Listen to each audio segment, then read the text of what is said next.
मध्य प्रदेश विधानसभा चुनाव का शंखनाद हो चुका है, जहां प्रत्याशी चयन के बाद अब प्रत्याशियों के नामांकन फॉर्म जमा करने का काम चल रहा है। इसी क्रम में कांग्रेस प्रत्याशी दीपक जोशी के साथ बड़ी संख्या में कांग्रेस जन उपस्थित रहे। उपस्थित कांग्रेस जन को अखिल भारतीय कांग्रेस कमेटी के विधानसभा प्रभारी भैया पवार, कांग्रेस प्रत्याशी दीपक जोशी, पूर्व विधायक कैलाश कुंडल, डॉक्टर ओम पटेल, युवा कांग्रेस राष्ट्रीय महासचिव मनीष चौधरी, कार्यवाहक जिला कांग्रेस अध्यक्ष मुकेश पटेल, जनपद उपाध्यक्ष मनीष पटेल, राजवीर कुड़िया, रफीक शेख, श्रीमती संगीता सुनील यादव समेत कई लोग इस दौरान मौजूद रहे। बड़ी संख्या में कार्यकर्ता उपस्थित थे। कार्यकर्ताओं की उपस्थिति में फीता काटकर कार्यालय का शुभारंभ किया गया। कार्यकर्ताओं के साथ पहुंचकर दीपक जोशी ने अपना नामांकन जमा किया। हमारे खास कार्यक्रम कैसी हो विधानसभा में हमारे प्रतिनिधि प्रदीप साहू के साथ दीपक जोशी ने सीधी बात की।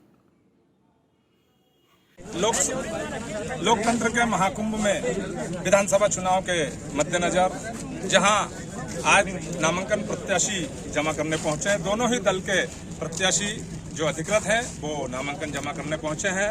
हम कैसी हो विधानसभा हमारा विशेष कार्यक्रम चुनाव को लेकर, उस पर हमारे साथ जुड़ रहे हैं कांग्रेस प्रत्याशी दीपक जोशी जी। दीपक जी, बहुत बहुत स्वागत आपका। जी नमस्कार। खातेगांव विधानसभा में जिस दिन से आपका टिकट वितरण हुआ उस दिन से कहीं न कहीं विरोध देखा जा रहा था, लेकिन उस विरोध को आपने बिना किसी कार्य के खत्म कर दिया, ऐसा जनमानस कह रहा है। कैसे क्या रूपरेखा तैयार की आपने? देखिए, भारत विश्व का सबसे चौड़ा लोकतंत्र है और कांग्रेस तो देश की सबसे पुरानी पार्टी है।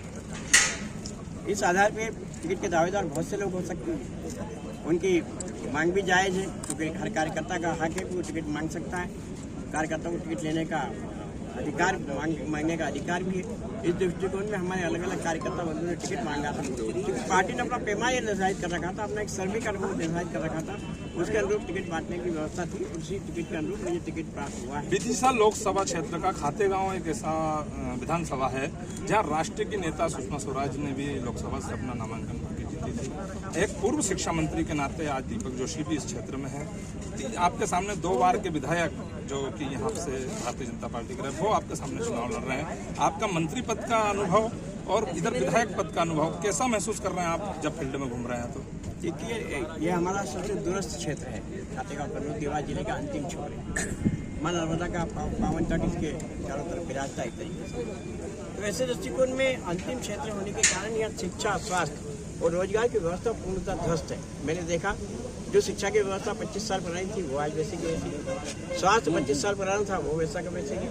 रोजगार की उपलब्धता पहले तो थी, जिनिंग उद्योग थे, यहाँ पे प्रेसिंग उद्योग थे, वो भी आज खत्म हो गए। तो ऐसे दृष्टिकोण में ये ना उद्योग, ना व्यापार, ना यहाँ पे रोजगार है, ना शिक्षा है, ना स्वास्थ्य है। तो हमारा पहला फोकस होगा कि शिक्षा, स्वास्थ्य और रोजगार की उपलब्धता कैसे बढ़ाई जा सके। हमारा एक खास कार्यक्रम कैसी हो विधानसभा, इस पर आप चर्चा कर रहे हैं, तो क्या विजन रहेंगे, क्या 5 बिंदु रहेंगे मतदाताओं के बीच में, आप बताइए हमारे दर्शकों को। देखिए, पहला विजन मेरा ये है कि ये हमारा दुरुस्ता तेलंगाना जो शासन की व्यवस्था है वो कहीं न कहीं ठीक ठाक नहीं है।